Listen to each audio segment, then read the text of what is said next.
Olá, bom dia!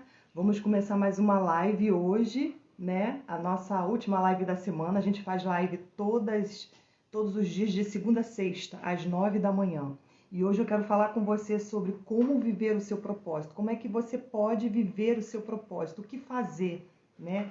Pelo menos os primeiros passos, porque responder essa questão numa live é muita coisa, né? E vamos conversar um pouco sobre isso. A primeira coisa que eu quero perguntar a você é o seguinte: você tem um propósito?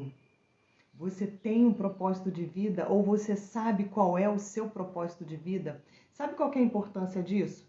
De você saber, de você ter clareza sobre o seu propósito de vida? A importância, eu listei aqui porque assim são muitas, né? Inclusive, ter um propósito de vida, né? Eu gosto muito de já começar falando sobre isso.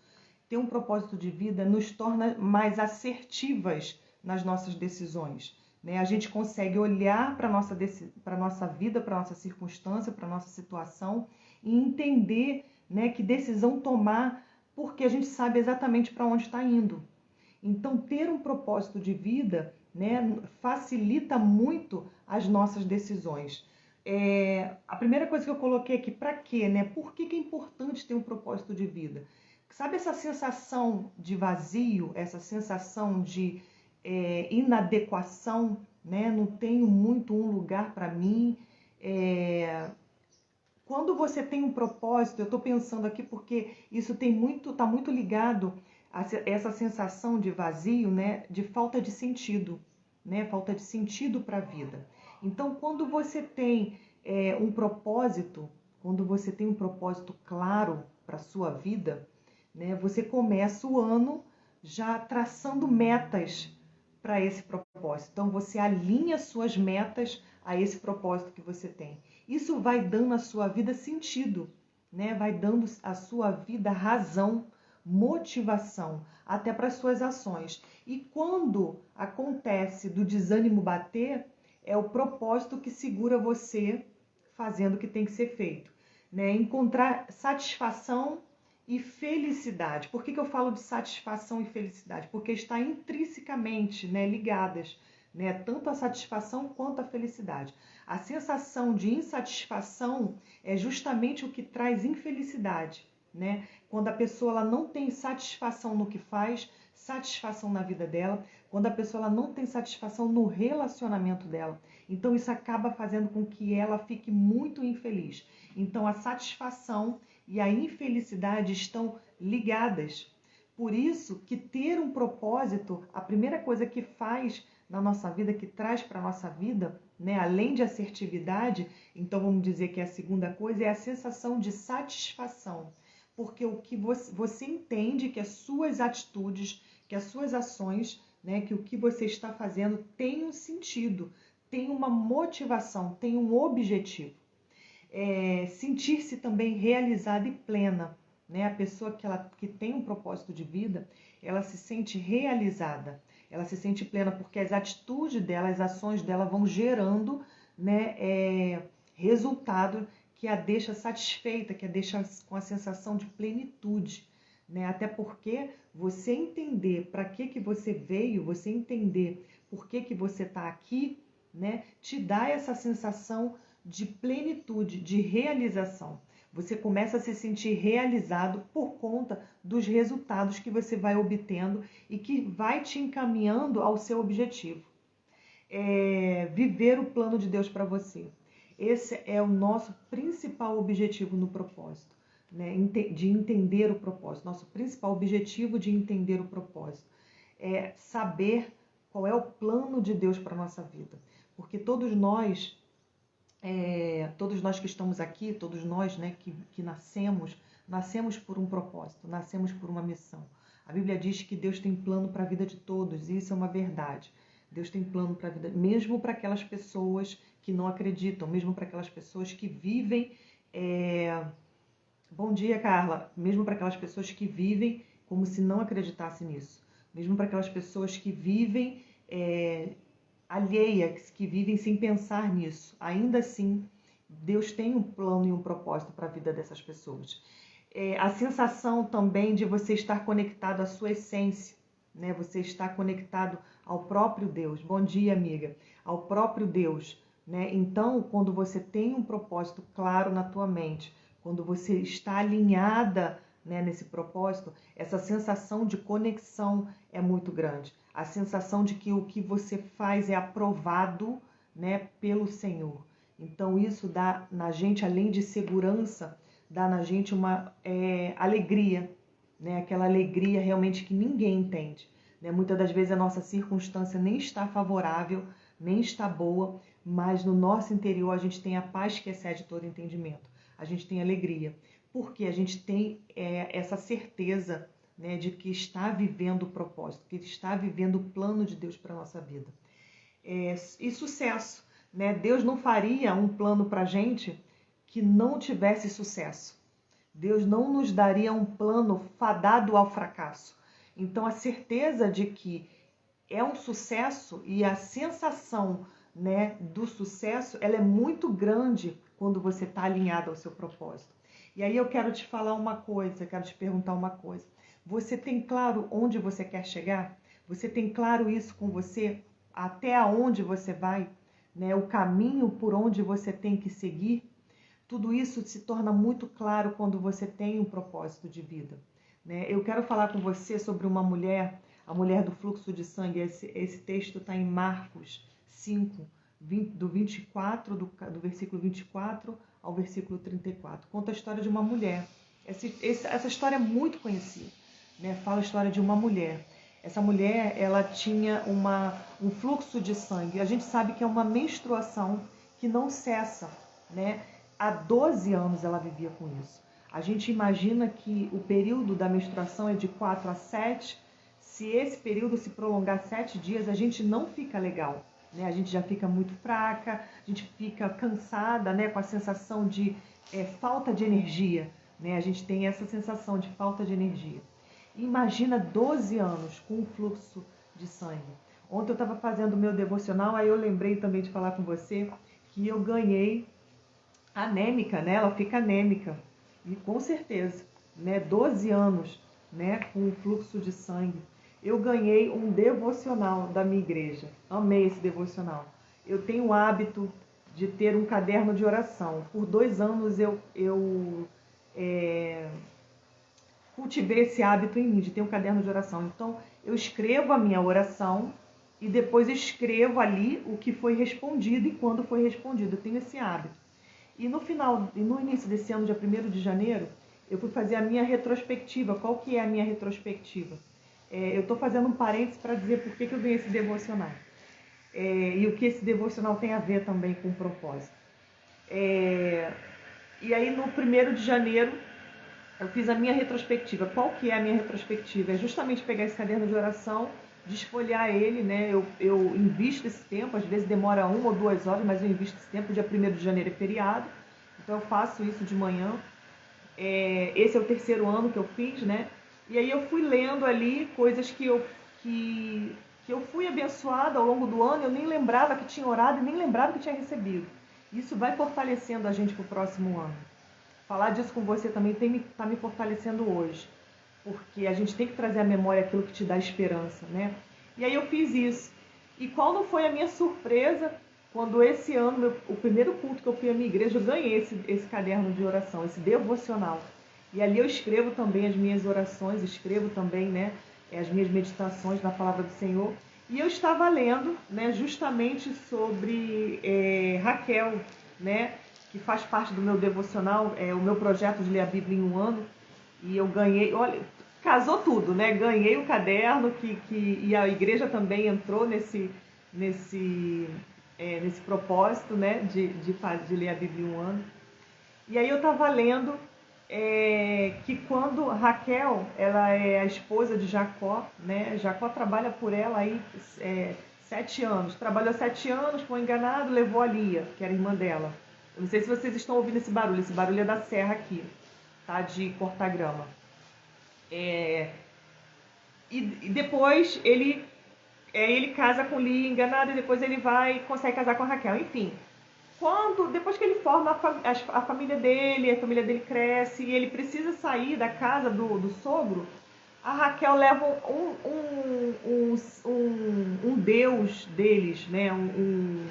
Uma imagem de um deus da família. E aí o que acontece? Labão, que é o pai de Raquel, quando vai encontrar com a família, ele fala assim para Jacó: eu vou revistar porque alguém trouxe, né, o Deus que estava lá na minha casa, alguém trouxe. E o Jacó fala assim: não, a gente não trouxe. Ele não sabia que a Raquel tinha roubado. E aí olha o que Raquel faz. Raquel estava sentada numa cela e ela fala assim, ela bota esse Deus embaixo dela e quando o pai dela chega perto dela para perguntar a ela se havia pegado esse Deus, ela fala assim: não peguei. E não me faça levantar, ela diz isso para o pai dela: não me faça levantar. Isso está em Gênesis, gente, eu não lembro, eu acho que é 33 ou é 32, eu não lembro, mas isso está em Gênesis. Não me faça levantar, 31 e 32, tá, gente? Está lá em Gênesis 31 e 32. Não me faça levantar daqui, meu Senhor. Não me faça passar tal vergonha, porque eu estou no fluxo das mulheres, estou menstruada. Ela diz isso ao pai, para não levantar do lugar onde ela estava. Então eu imaginei assim, que se ela não levantou porque ela estava menstruada, a menstruação é algo, né, era algo naquele período que as mulheres não tinham muito recurso, né, de absorvente, de limpeza, não tinha muito recurso, né? Então eu imagino que manchava as roupas. Por que Raquel não quis levantar?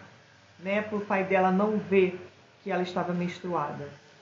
E também naquele período, naquele tempo, a mulher, quando ela estava menstruada, ela ficava o tempo da menstruação, 7 dias, afastada da sociedade, afastada até da família. Então, pelo que Raquel fez, você imagina que é afastado dos pais, dos irmãos, afastado até não só do marido, mas também da sua família como um todo, até dos seus parentes, para que não vejam, né, que eu imagino que manchasse a roupa, sujasse a roupa de sangue. Então, 12 anos, uma mulher com 12 anos, né, com uma menstruação, 12 anos. Eu imagino que essa mulher ela já não estava mais só menstruada. Ela estava também ferida emocionalmente, né, porque ela estava 12 anos sendo rejeitada, se sentindo, no mínimo, rejeitada ou abandonada. 12 anos. 12 anos com qualquer problema reincidente, você se sente abandonada até pelo próprio Deus. 12 anos com algo tão sério que te exclui do convívio social.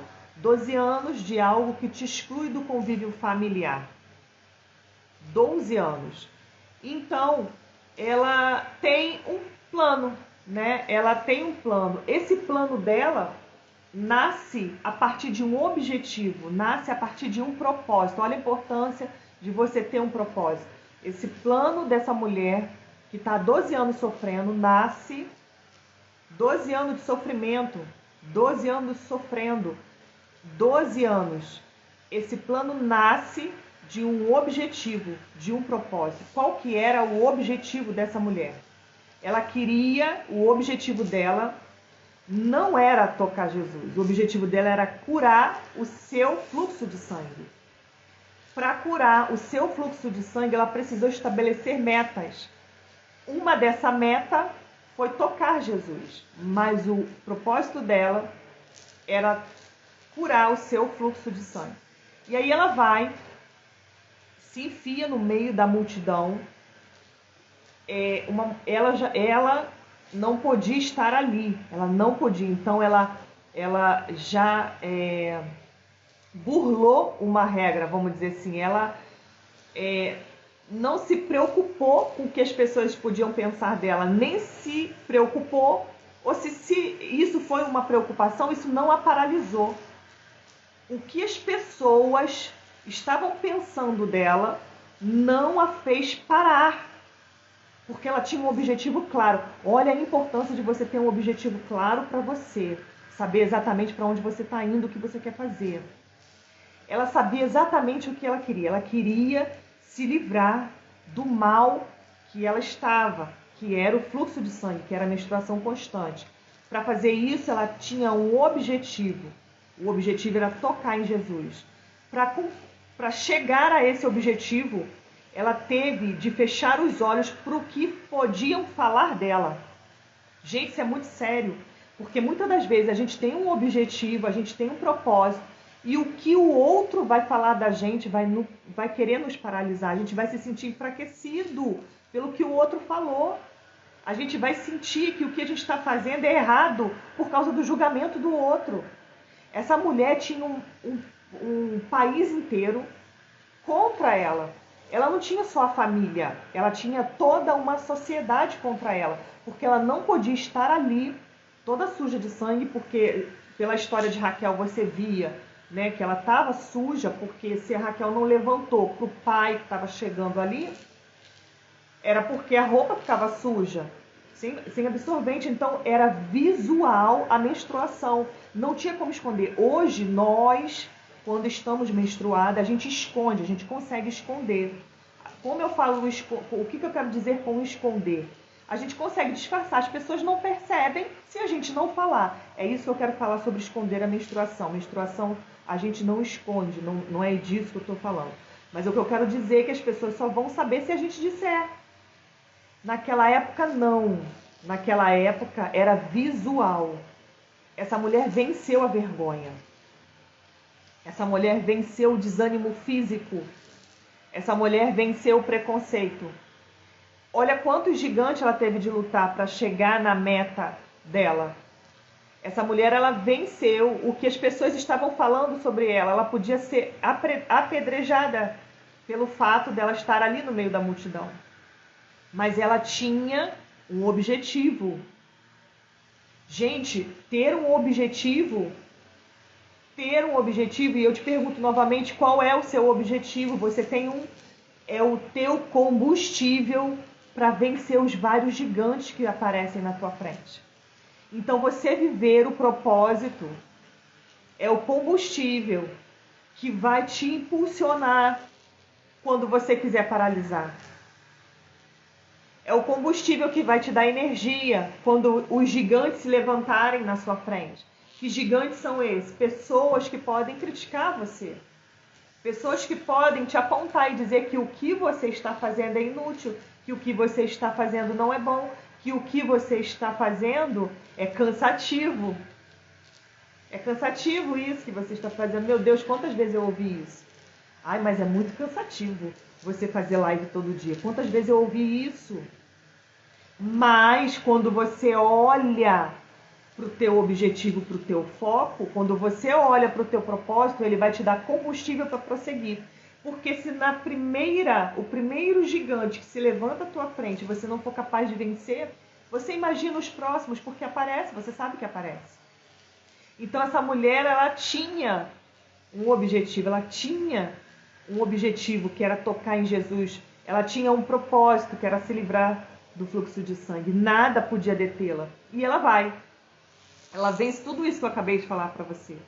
Ela vai lá. Eu não sei se você sabe o que é o supermercado Guanabara. Eu não sei se você sabe. Eu acredito que sim. Eu não sei se tem no Brasil inteiro esse supermercado. Esse supermercado é um supermercado que ele tem o hábito de todo ano fazer a festa de aniversário. Gente, na festa de aniversário desse supermercado é lotado. Tô até fazendo propaganda, né? Mas eu não ligo, tá? Não tem problema.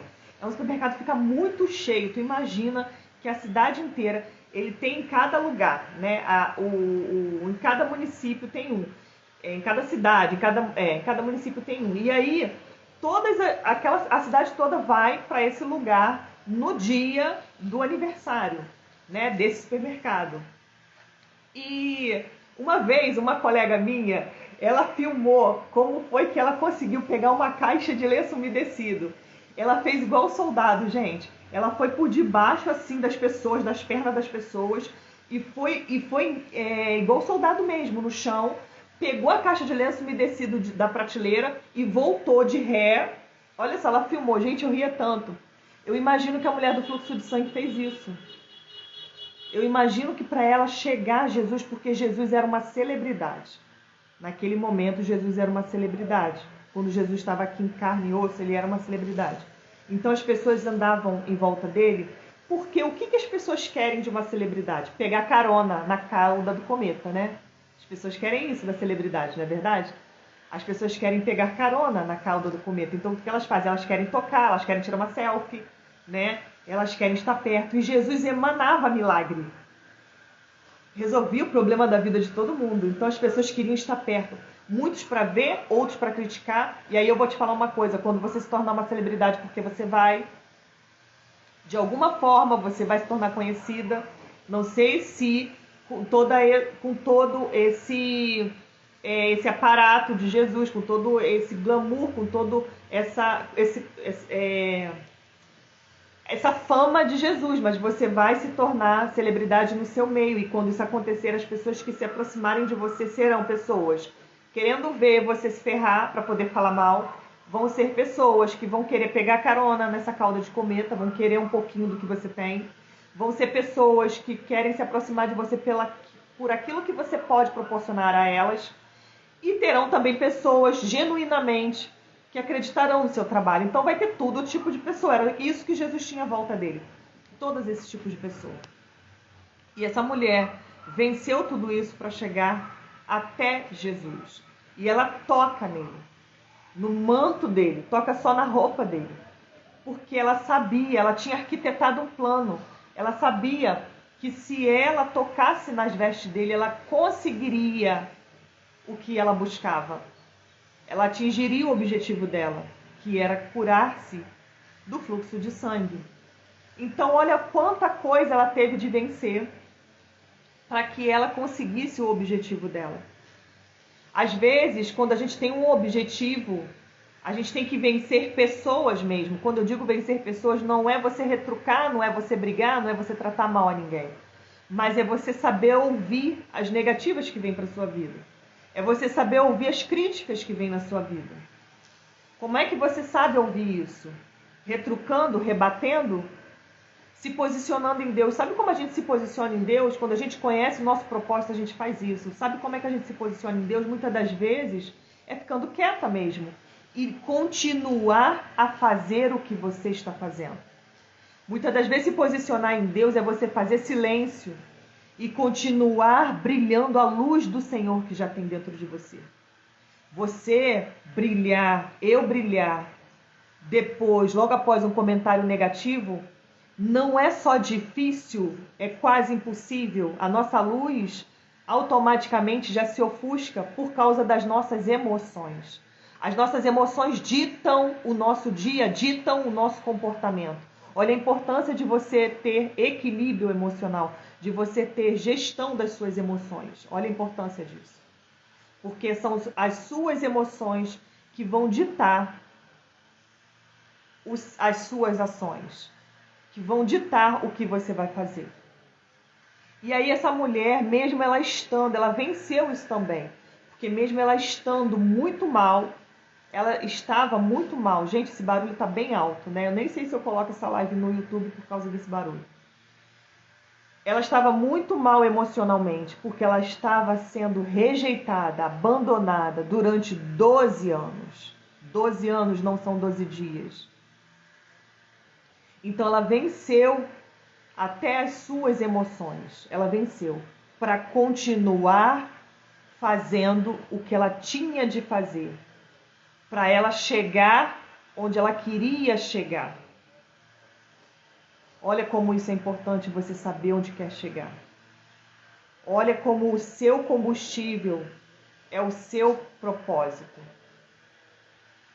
Você precisa ter alinhado em você qual é o seu propósito. Porque isso, quando você tem clareza do seu propósito, você estabelece metas para atingir, para viver o seu propósito.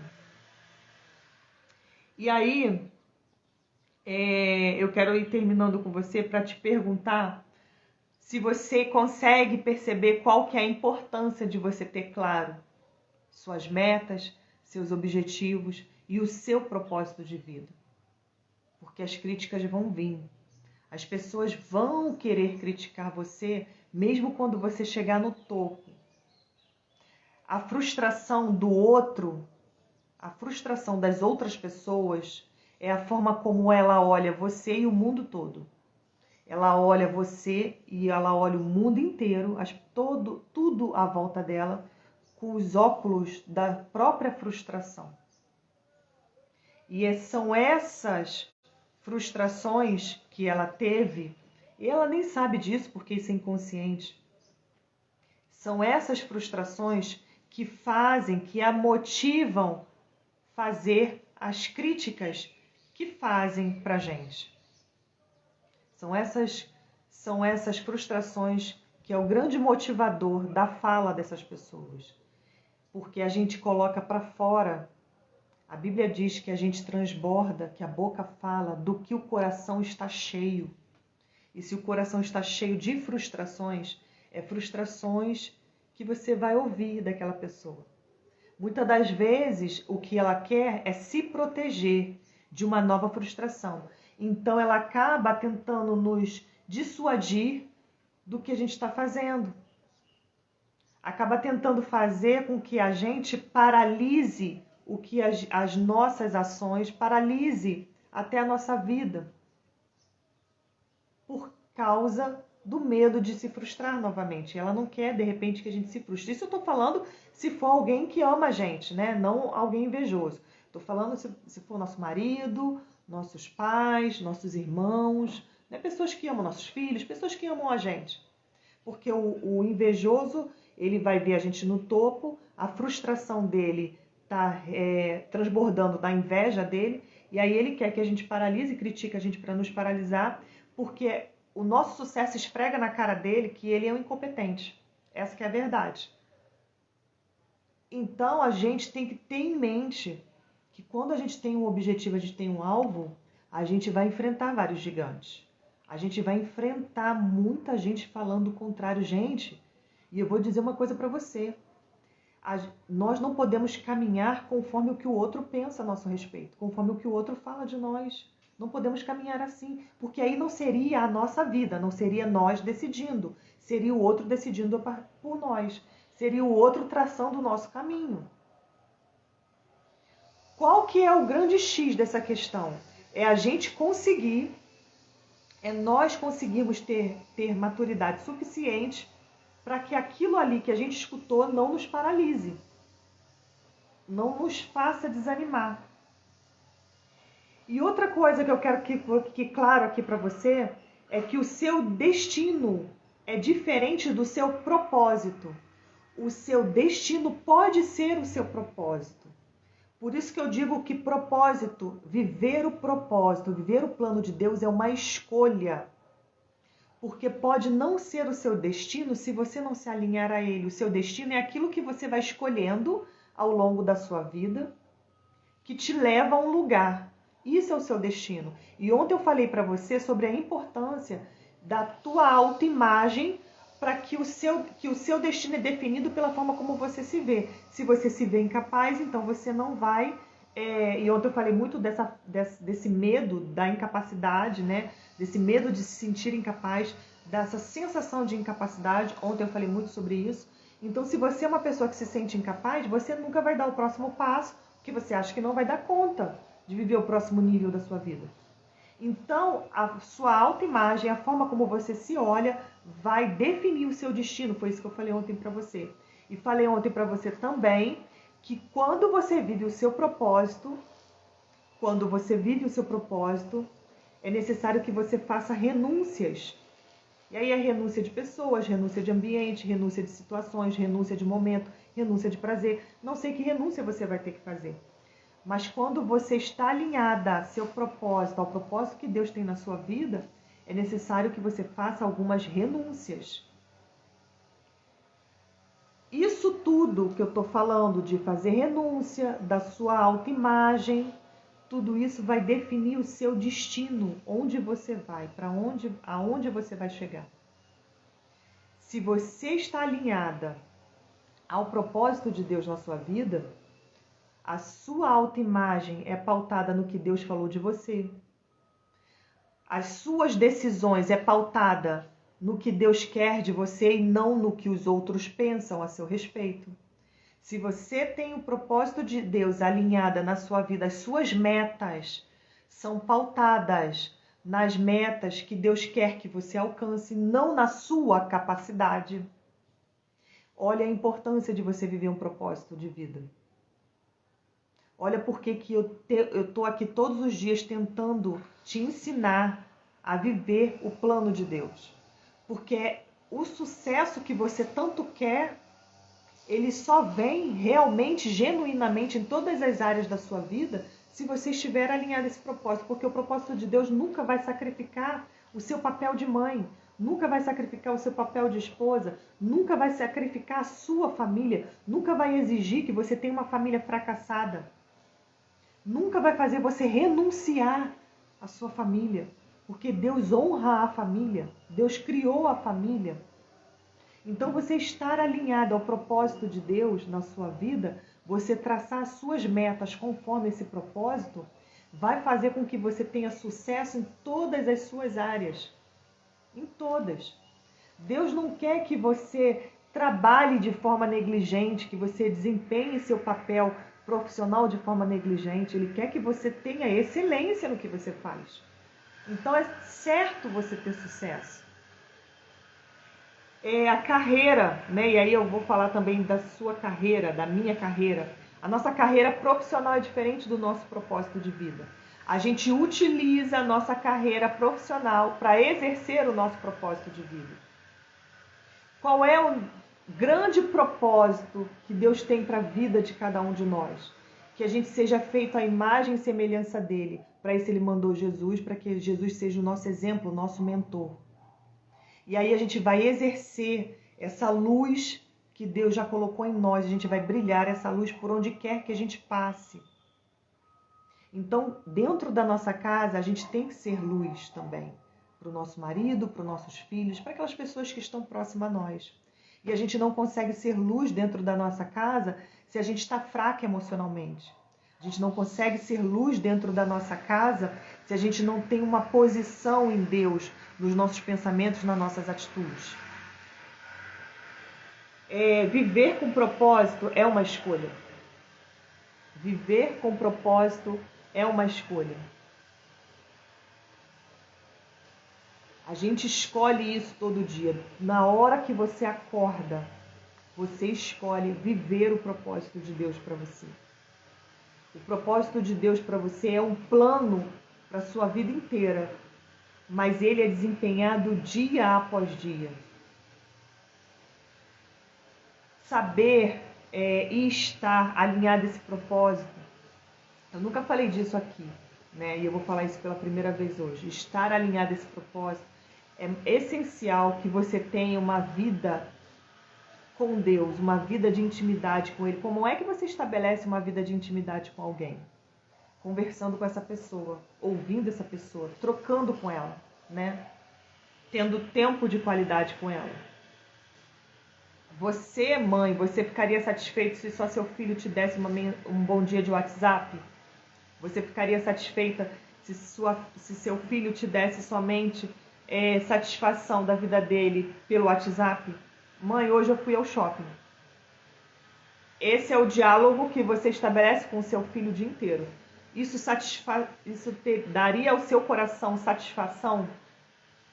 Isso daria ao seu coração um aquecimento, acalentaria a sua alma como mãe?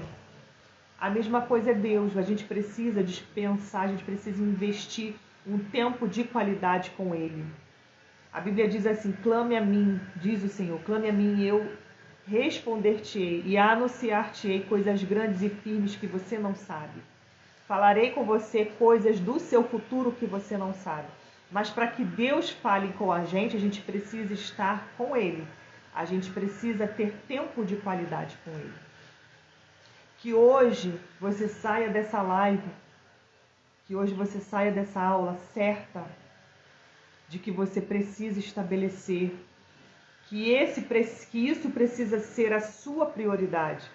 Estabelecer um tempo de qualidade na sua vida com Deus, para que Ele direcione você, para que você se alinhe ao propósito dEle e que principalmente para que você tenha as respostas que você está buscando. Às vezes você busca as respostas no outro, às vezes você busca as respostas em pessoas e essa resposta está disponível para você 24 horas por dia. Essa resposta é o seu relacionamento com o seu Pai Celestial. Que hoje Deus abençoe a você, que hoje Deus te dê sabedoria, que hoje Deus abra os seus olhos para que você veja qual é a sua real necessidade e que você busque em Deus satisfazer essa sua real necessidade. É isso que eu desejo a você. Desejo a você também um bom dia, um dia abençoado na presença do Senhor.